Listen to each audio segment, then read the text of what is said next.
ভাইও সে যায় বাড়িতে না পেয়ে রাস্তায় পেয়েছিল, এখন টাকা পেয়েছি কি না পেয়েছে, ওনাকে ধরছে কি না ধরছে। তারপরে বিভিন্ন জনের কাছ থেকে শোনা হলো উনি নাকি আসামিকে ছেড়ে দিয়েছেন। সংগ্রামী সাথী ভাইরা, আজকে যদি তাই হয়, আপনারা এত ছোট মনে করিয়েন না শ্রমিক সংগঠনটা। আমরা আজকে নেতৃবৃন্দ সহ প্রতিবাদ করতেছি।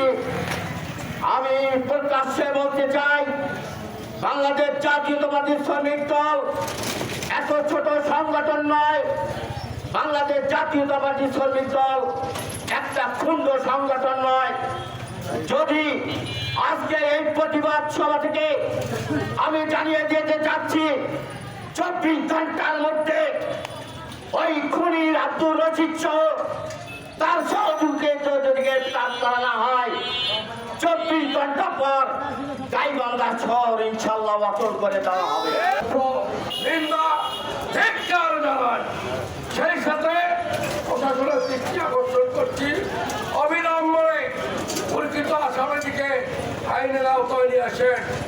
আইনের আওতায় না নিয়ে আসলে আমরা 24 ঘন্টার মধ্যে গাইবান্ধা শহর আমরা অচল করে দেব। ছাত্র দল থেকে বেড়ে ওঠা আমাদের আস্থাভাজন, আমাদের এই আজকের এই অসম বক্তব্য সভাপতি বক্তব্য রাখবে।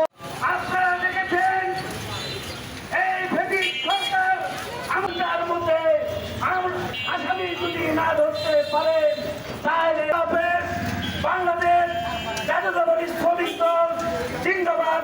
আমি সাধারণ সম্পাদক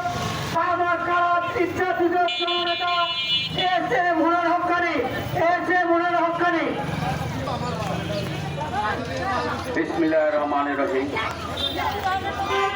উপস্থিত আজকে রঞ্জুকে পৌর শ্রমিক দলের সম্মানিত আহ্বায়ক এম.এন. হক সুমন, জাহিদ হোসেন বিপ্লব আমাদের মাঝে উপস্থিত রয়েছেন। সদর থানা শ্রমিক দলের সংগ্রামী আহ্বায়ক ওয়াহিদুল আলম ফলক প্রভা।